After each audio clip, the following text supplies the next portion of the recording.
Hello everybody and welcome to the latest edition of the Rewatch Project with Hannah and Mike. I am Mike and with me as always is Hannah. How the heck are you this evening, Hannah? I'm well. I'm ready for some Babylon 5. Yes, some Babylon 5. Some Babylon 5. Where we are, Babylon 5. We've had a little bit of a gap in programming, apologies. That is down to the fact that it is both mine and Hannah's busy season at work, so double trouble. So this has resulted in us being extremely busy of an evening, and that is going to continue for a little while, but I do hope that we are able to get some sort of level of recording regularity back. Yeah, absolutely. We've got to get some momentum going. So we are back in the wonderful world of Babylon 5. Pesky life getting in the way. It certainly does. So what are we talking about tonight, Hannah? Tonight we're talking about the episode number 4 from season 1 of Babylon 5 called Infection. Okay. Synopsis, very short on this one. A living weapon wreaks havoc on the station. It is directed by Richard Compton and written by JMS, your friend and mine. Yes, Joe Michael Straczynski. So I seem to remember this episode being a pretty throwaway one, but I could be wrong. I can't remember this one at all. So it'll be just like the first time. Yeah. So yes, we are back into Babylon 5. Very much looking forward to getting into that. Very looking forward to I'm very, very looking forward to watching this episode of Babylon 5. Quick reminder, on a little bit of housekeeping that we like to do, and that we do appreciate feedback, which you can send us at rewatchprojectpodcast@gmail.com, or alternatively, you can leave comments here on this YouTube channel.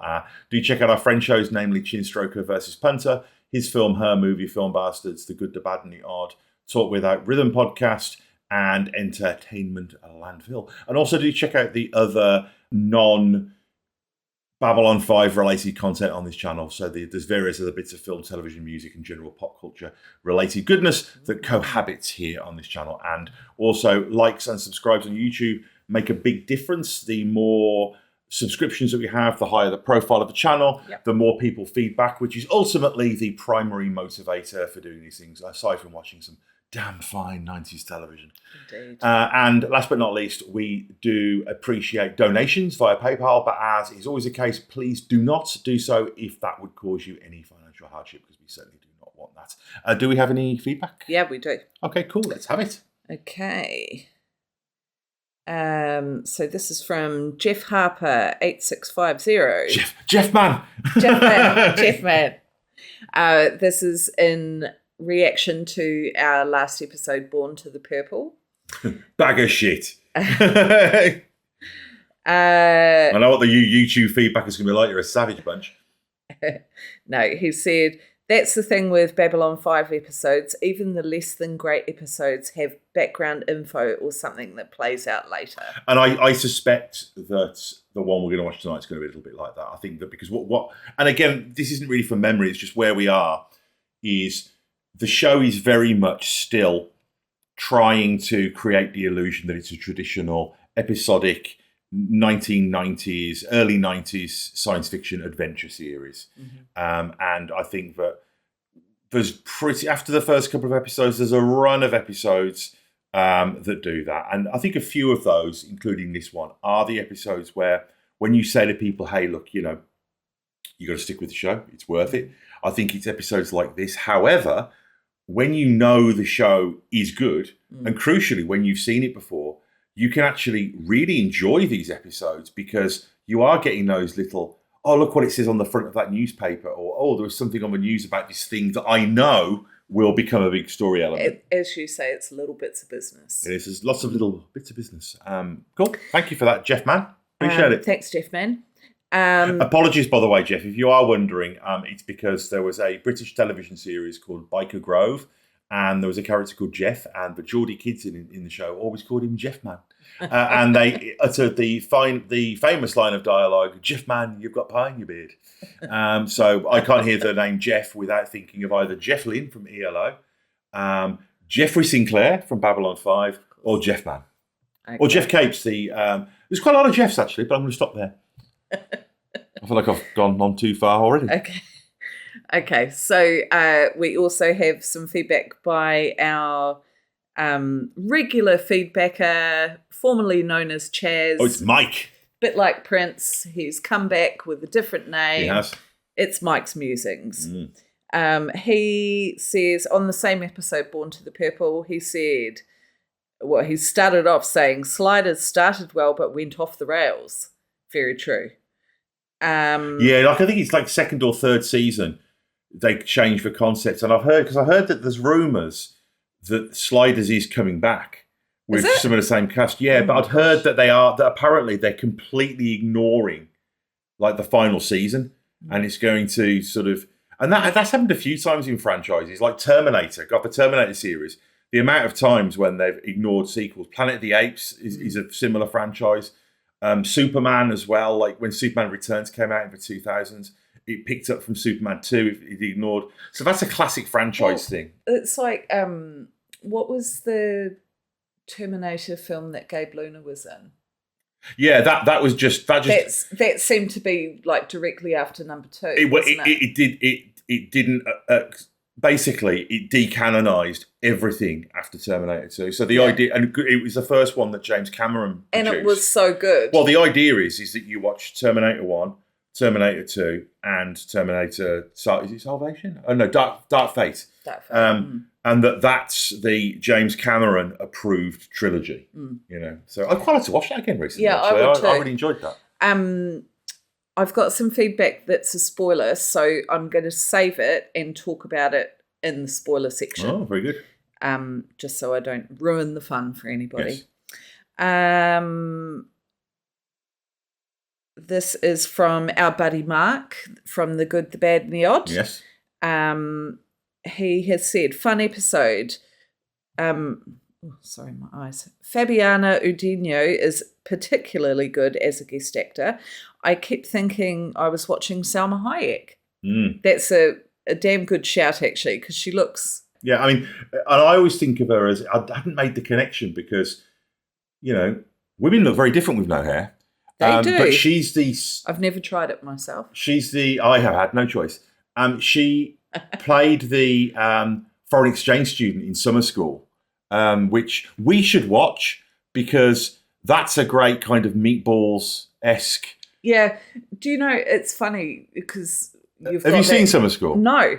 That's what I was going to say. It's Kirstie Alley and Mark Harmon. It's one of those films that I remember every time I went to the local video library, Blockbuster Video Easy in New Zealand.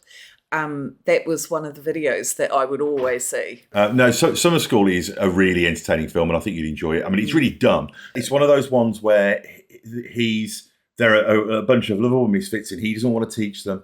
But then they've got to pass a test, otherwise they're all going to get kicked out of school. So they've got to kind of shape up or ship out. And I loved it because I was the right age. I was like 15 when it came out. And the two of the characters, the teenagers, are these two guys, Chainsaw and Dave. And they're both horror movie obsessed guys. And I just remember my friend Mark and I just really relating to them. Like whenever they'd chat girls up, they'd be like, my name's Chainsaw, he's Dave, and we'll see you at the movies. And I just remember my friend Mark and I just always doing that and never having girlfriends. Strangely enough, I don't know what was going on completely unconnected. But no, Summer School is the most 1985 film ever made. Well, I'm here for it. You're like, well, I'll be the judge of that, Mike. Okay. Has it met She's All That? With the legend that is Tony Danza. Well, you know what? She thinks she's all that, but she ain't, because Summer School is all that. All right, is there anything else? Yeah, just one other comment from FSM Dog. JMS, this is on our pilot episode, The Gathering. JMS wanted to sue them, he said. I'm assuming it's Paramount. But was told that it would be the end of B5. So that's why he relented. Yeah, it's a complex one, isn't it? Honestly, the drama. I know. The drama. Handbags at dawn. Okay, well, thank you very much for the feedback. Hopefully, now we are returning to Babylon 5 and we are gaining a little bit of momentum. We will get more. So please do email us either at rewatchprojectpodcast@gmail.com or leave comments here. And if they feel sort of feedbacky in nature, then we will read them on the show. But for now, we are going to hit pause. We are going to watch Infection. Is that what it's called? And then we will return to give you our thoughts on said episode. So see you in 45 of our minutes and 3 1 or shakes 2. of a lamb's tail. Yes, of your Earth minutes. We will be back. So see you in a minute. Couple of arms. A different franchise. Microts. Yeah. Okay, this is the least elegant sign-off we've ever done, Hannah, so should we just go bye. back? See you in a bit. And we're back, so we've just finished watching the 4th episode of Season 1 of Babylon 5, namely the episode Infection. So before we get into any kind of breakdown, and I should mention, actually, I realise I never do this at the beginning, but I should. This will be a spoiler-free conversation, so we will only spoil any Babylon 5 content up to and including this episode.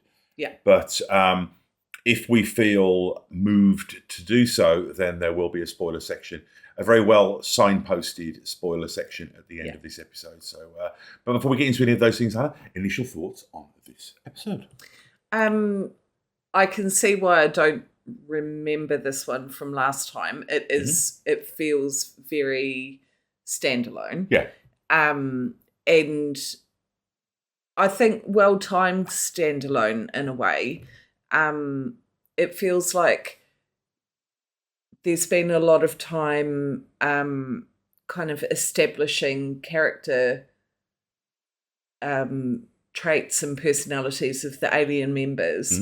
And this is kind of a standalone that's given the human characters a chance to kind of show what they're about. Yeah, that's a good point, actually. This is probably the first episode where there's no Jakar, there's no Londo, there's no Delenn. You know, there's none of the triumvirate of amazingness. And it gives the Doctor a bit more screen time as well, because the Doctor, you haven't really seen a lot of him. No, well, I mean, he was only introduced in like the 3rd episode or something like that, and the Doctor characters, they're quite almost like auxiliary characters sometimes on these sci-fi shows, where they're there. Often they're just exposition machines, and they're there to fulfill a particular purpose. So, yeah, that's a good point. This is kind of the first fully human-centric episode. Yeah. It just, I suppose it gave everybody a chance to kind of do that sort of finding the bad guy, solving the problem. So the rompy science fiction adventure, sort of action adventure episode of the week kind of thing. And sort of hinting towards Sinclair having those internal struggles. Because as much as you have that kind of, well, what is it he can't remember, you think of him as being a fairly confident, together guy. Well, he's the hero of the show. Yeah. So for Garibaldi to insinuate that he's putting himself into dangerous situations as a coping mechanism. Well, it is a dangerous place, Anna. Well, it is a dangerous place. But to using that as a coping mechanism is interesting and something that's definitely worth exploring. And I think especially given the state of the world as it currently stands in 2025, this is a very timely episode about,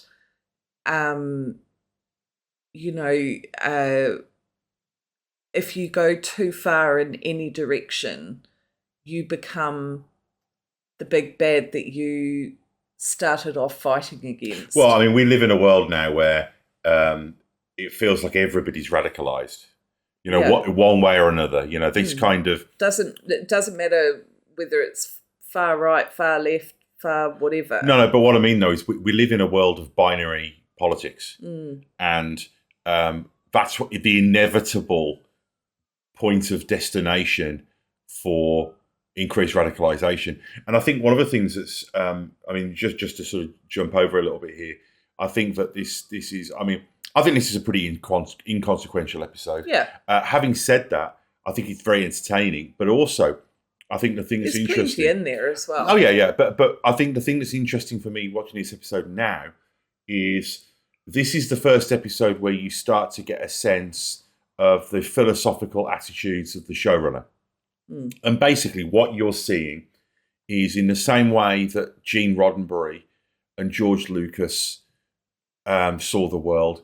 It's a very kind of Californian, liberal, kind of weed smoking. Yeah, it's that kind of hippie utopia view that I think naturally a lot of science fiction writers or people who are drawn towards science fiction have, because one of the things about science fiction is it can be dystopian, but also it can be utopian, or at least the ideology of striving towards utopia, like sort of shooting towards it. And I think the thing that's interesting about this episode is it's an idealized version of how we want to be. Yeah, and it's this whole idea that even if we don't get there, you've got to give it a go. But I think the thing that's interesting about this episode is that this is probably the most Star Trek feeling episode so far. Yeah. And I think that in some ways that makes it very entertaining. But on the other hand, it makes you realise how when you don't have those elements of Babylon 5 that are the things that make it Babylon 5, that ultimately it feels a bit thin, and that Star Trek does Star Trek better than anyone can do it. And I think that episodes like this are a little bit of a concession to, okay, I've got to give Warner Brothers the show that they thought they were going to get. And I think that makes it not as strong. Having said that, and there will be a spoiler section because there is some stuff in this that is interesting upon rewatch. But I think that this is very much one of those episodes that you get that you don't get anymore, that you only used to get in TV shows where there were long seasons.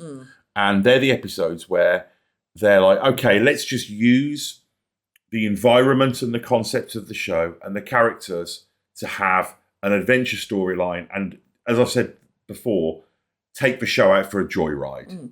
Plus, I think this episode gives you a good background into the Doctor as well, because it introduces someone from his past with kind of murky morals, and you see how he reacts to that, and you can kind of you see he's basically a good guy who obviously has ambition and has goals and challenges that he wants to face in his life, but he does have a moral compass. Yeah, the thing about Franklin is that you see as the show goes on, and I won't go into any specifics, obviously, is he's extremely moral, but almost moral to a point of naivety, where, you do have to make compromises, and he's kind of incapable of doing that. But I think that, for me, the interesting elements of this episode are, I think you get to see a lot more of the station, so you get a greater sense of that. And this is something that I'd never really thought about until I watched Star Trek with Hannah, and you made that point that we've come back to a few times about how you kind of need the dumb Adventure of the Week episodes just to enjoy spending time with the characters. Because, and I think the thing, I remember seeing an interview with Seth MacFarlane around the time you said this, and it really solidified it in my head, where he said that what people forget about Star Trek The Next Generation is it's a great workplace drama. And it's great in the way that, like, The West Wing or Parks and Recreation or any of these shows where part of the enjoyment is just watching these people in their work environment. Yeah. And this episode, you get to do that a little bit, but also you do get quite a lot of useful wallpaper. You get a sense that one of the big fundamental differences between Babylon 5 and Star Trek is that the government of Earth is still recognizably, corrupt and all of the things, and bureaucratic, but crucially, there's still money. And I think that it's really notable how much of a difference that makes, and also how central the idea of money not existing anymore is to the utopia of Star Trek. But almost like that's the thing, and that's why you know things like failed concepts like communism are so appealing, because it does seem like money really is the root of all evil, isn't it? And that if we could just figure out the money thing, we'd be good. It does just feel like at some point we will, and we'll go back and be like, we were really hung up on money for a while there. If we just didn't have that, it would have been. But of course, it wouldn't, because you'd still, But again, that's the fantasy. So when you do hear things up in this, like the idea that there are these companies that just go and tomb raid ancient civilizations, and in the same way that you like finding the Library of Alexandria or something, and finding all of this hundreds or thousands or even millions of year old technology. That would happen. It was very sort of Indiana Jones meets the X-Files, I thought, especially with the ending of this episode, how it's like the government swoops in and kind of takes the bad objects away. Mulder's like, we'll get them next time. And the bit where the tough that was hanging out with David McCullum, the Marshall T character, when he's first opening the box and he's about to attack him, that felt very X-Files. That felt like, somebody in Chinatown messing around with something that they shouldn't, that's going to have terrible consequences, and Mulder and Scully are going to argue about it, Yeah.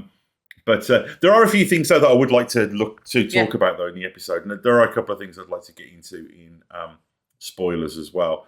So there's this idea of the reporter as well. And again, that's something else that you have. I mean, there's no media in Star Trek or Star Wars, actually, or Stargate or Star Search. No, Star Search is not one of the other great Star franchise. Dancing with the Stars. Oh, my God. So we've got this idea of the reporter following them around, and just the idea of just... The thing I like about Sinclair is you just get the feeling that, unlike Captain Kirk, his job is just a massive ball ache.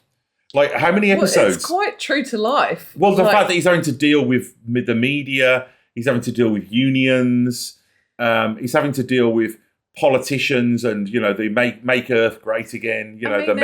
It is quite the important job when you think about it, running an entire, ambassadorial space. It's like arena. Star Trek episodes end with them sat around on the bridge, kind of like having a laugh. Whereas how many episodes of Babylon 5 have ended with Sinclair just sort of slowly lowering himself down onto his sofa and being like, yeah, for fuck's sake. So the reporter's there, and there's some bits of business with her and Garibaldi, and David McCullum comes back, and this is a great thing that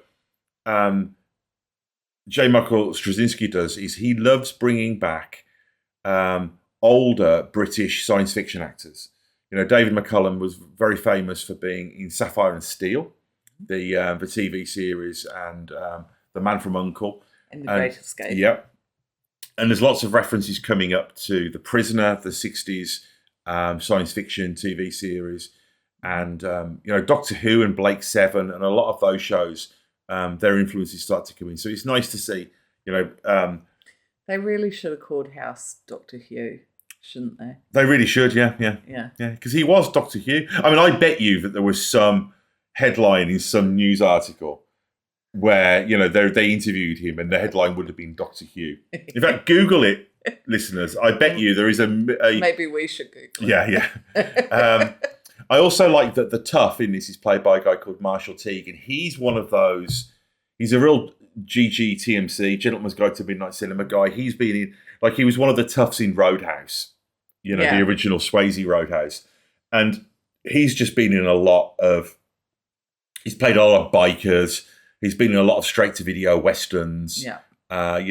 He's been shot by Sam Elliott a few times, Perfect. And so it's nice to see him pop up as well. Also, collarless 90s shirts. Chinese collar. Yeah, I had a few of those. Oh. With a waistcoat. We all had a paisley waistcoat and a... I don't want to be a pirate. and a billowy white shirt. Yeah. With no collar. Yeah. Yeah. That was a strong 90s look. It was a strong look. It just looks like the keyboard player on the Eric Clapton Unplugged should have been wearing one of those, doesn't it? It's like perhaps with a keyboard bolo tie. Oh yeah. So we learned that the David McCullum character has been off with an organisation called Interplanetary Expeditions, and they found a dead world. He's a xeno-archaeologist. That's what I think every time Intergalactic. Every time they said it, I was like, that was going through my head. And they talk about how this is being mined to research technology for for living ships. And it's interesting how he name drops the Vorlons, but he also says maybe even the Minbari have these, who knows? So one of the things that this episode's very quietly doing is reminding us of how mysterious and exotic the Vorlons and the Minbari are. It reinforces that. So I think it's good that we're getting those reminders. But also planting that seed of perhaps Earth doesn't really trust Minbari. No. As much as they're in a peaceful situation, they are still scratching their heads about why they didn't destroy them. Well, it's a little bit like on Enterprise with the Vulcans. This idea that they're these more, scientifically mature race. It does feel like, and there is this central mystery as well. So I think that it's great that these standalones aren't allowing all of that stuff to get forgotten for audiences who are watching this show weekly, That's just a strength of Babylon 5 in general, in my opinion. The threads of all the stories are never forgotten. And although this is very much a standalone episode, it's still written by the same guy who writes all of the other ones. So there's none of this having to sort of interpret somebody else's vision. He can put as much or as little of that stuff in as he wants. And there's no continuity issues. Yes, because the two writers didn't speak to each other and they were both banging their scripts out at the same time. Exactly. And, this is the creator of the show writing this episode. The Great Maker. He knows how he wants all these characters to behave. Yeah. So, he's not having to take direction from anyone about what's appropriate for someone to say and what's not. And when I see these early standalones, again, it just reminds me of how incredibly restrained he is. Like, it's a little bit like, if it's like being a boxer and knowing that you've just got this incredible right hook, but you're holding back until the right moment, and it must be difficult, particularly when, you're making a show where there's the high likelihood. I mean, if you look at the other shows that came out around this time, Sequest and all those shows, none of them lasted. None of them. So there was no reason to think that Babylon 5 would be the exception. There was always this thing that, Star Trek got to run for 7 seasons just on the kind of brand goodwill that it had. But it's they had to fight for it. And, it really is incredibly restrained. So Franklin talks about corporations raiding dead worlds, and again, that would happen, not in the utopia of Star Trek, but in any real world. And I love the way that when there's a nice little poetic scene where David McCullum's, because I think Franklin initially is a little bit harsh, where he's talking about, oh, you're just stealing, you're not, and it's like, well, no, because that's like saying that archaeologists just steal. It's still discovery. If you're discovering stuff from, millions of years ago in an ancient civilization, I would say that still has scientific value. But part of me would be like, if it's taken you a month to get this out, yeah, leave it there. But it's probably cursed. But I do feel like Franklin starts being aggressive about it just a little too early. Yeah. And But also, I love how, and it must be a deliberate reference, how much David McCullum's little speech about all the stuff that he's seen is like Rutger Hauer at the end of Blade Runner. I've seen shit that would turn you white. The I've seen things you wouldn't believe and all that kind of stuff. But it's lovely, it's this idea that maybe I didn't build this stuff myself, but he's like, I've lived. I've stood in the ruins of ancient civilizations, and that's pretty rad. And I also love how we see the very end of the story of how Garibaldi and Sinclair met when he's talking to the reporter. Like he's talking about how, and then we escaped the desert and we've been friends ever since. And you're like, oh man, because I don't think you ever find out. They allude to it and they talk about their sort of previous friendship, but it is just something that you hear in passing. So to cut a long story short, the artifact assimilates Marshal Teague. Protect. Yeah, exactly. You scared the life out of me then. Really thought you were going to punch me. Protect. No, I should have known. She never actually punches me on camera.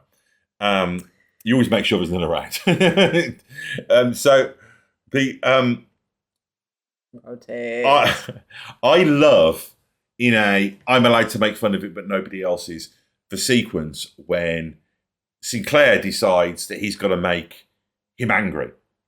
And I love any sequence where Sinclair is kind of acting, and like in I think the second episode where he's where like he does the crazy laugh. Yeah, he's a bit like that in this, where he's doing he's trying to goad the alien, and he's just it's very Cisco like wild-eyed. He gets very wild-eyed and crazy, and I love it when he just goes big on those sort of like moments.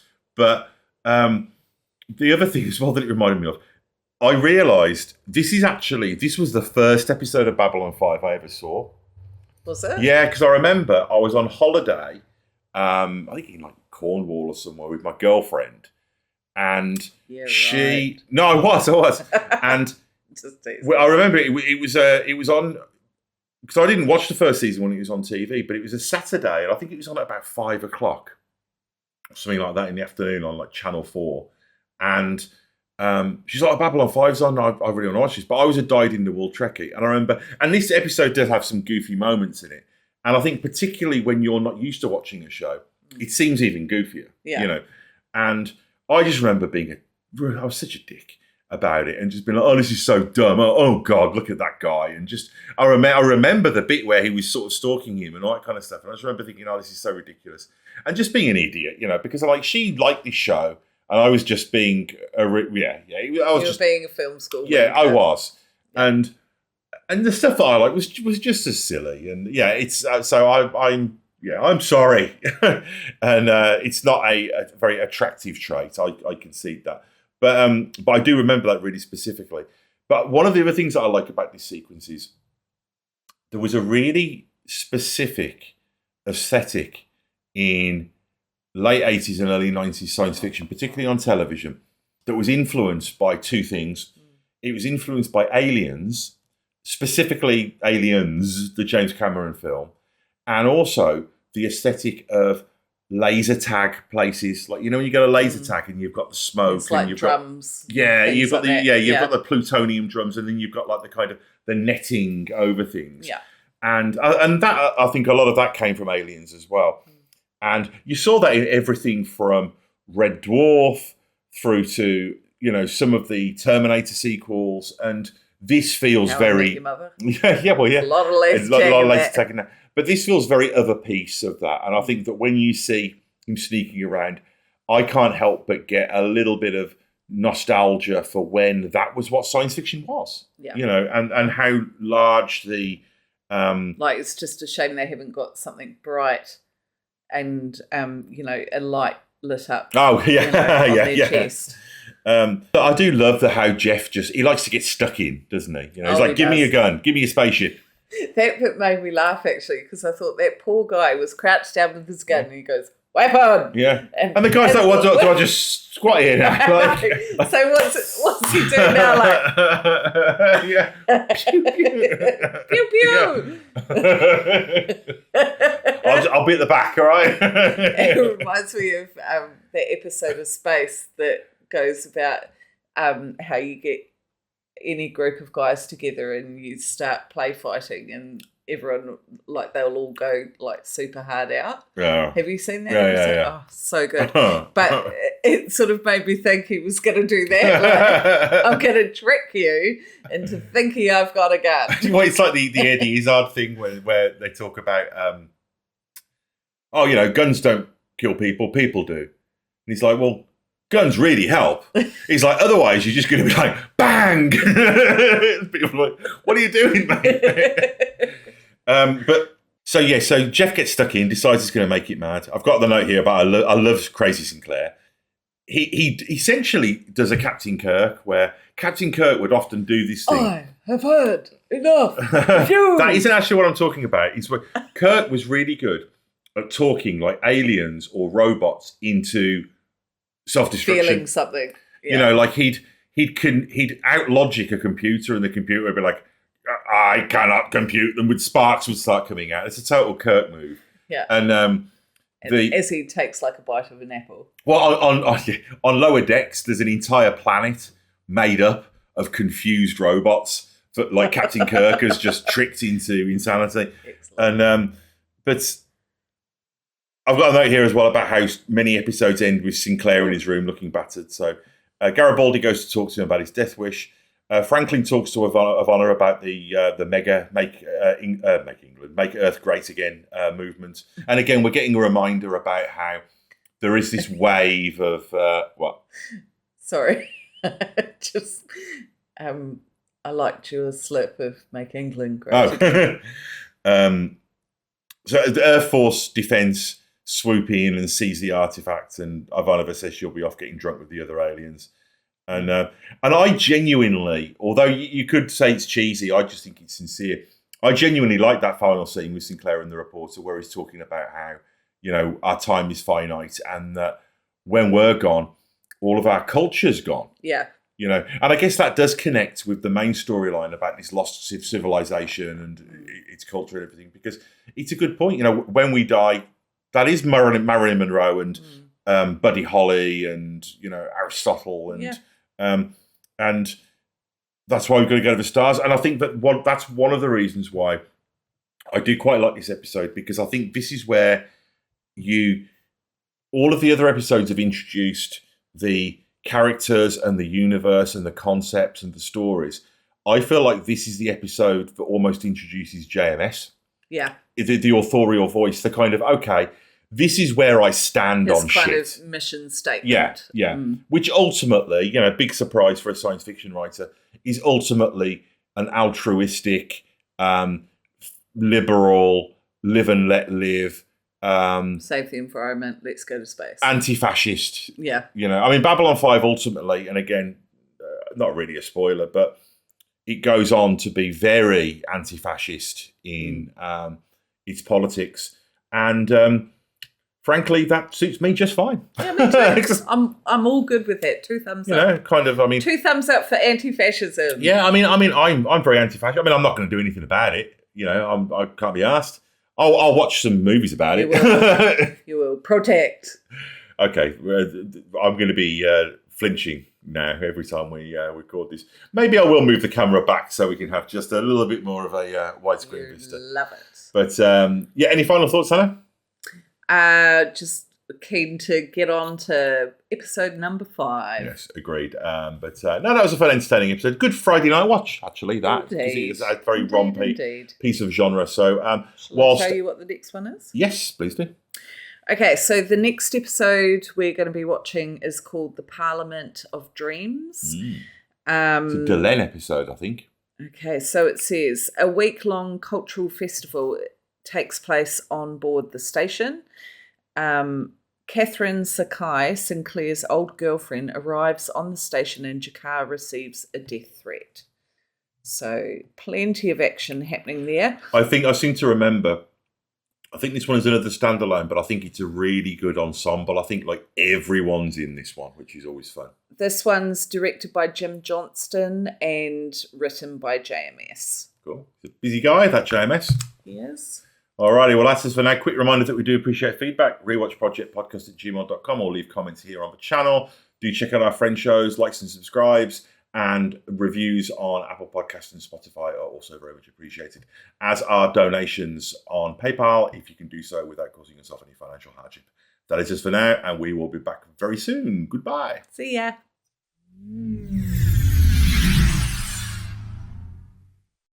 Yes. Mike totally forgot that we were going to record spoilers. Which is a shame, because I did the smoothest outro I think I've ever done in my life. It was very good. So we do. Is there anything you want to say spoiler-wise? No. A couple of things. No, go for it. Yeah, I mean, interplanetary expeditions is the big one, because that's the organisation that Sheridan, who isn't in the show yet, his wife was involved in. And basically what we learn is that's a front for the organisation that's trying to, for Earth Force, that's trying to recover technology and ultimately will wake up the shadows. So what this is very much is a precursor to the idea that there are powerful ancient races. With organic weaponry. Who are asleep, you know. And also we will see Earth Force trying to use shadow technology for its own nefarious warring purposes as well. So, you know, that is something that could... And I think that's a great example of how JMS works, because he already had all the shadow stuff worked out at this point. So I think he got to this episode and was like, oh, I'll do something about an artifact. And he was like, oh, actually, I could use this to introduce interplanetary expeditions, because they're going to come in later. And then when people rewatch this, it'll be a nice little Easter egg thing for them. So I think that's, you know, even in episodes like this, which really are super standalone as far as Babylon 5. I mean, Babylon 5 probably doesn't get much more standalone than this. But even here, the stuff that connects. Yeah.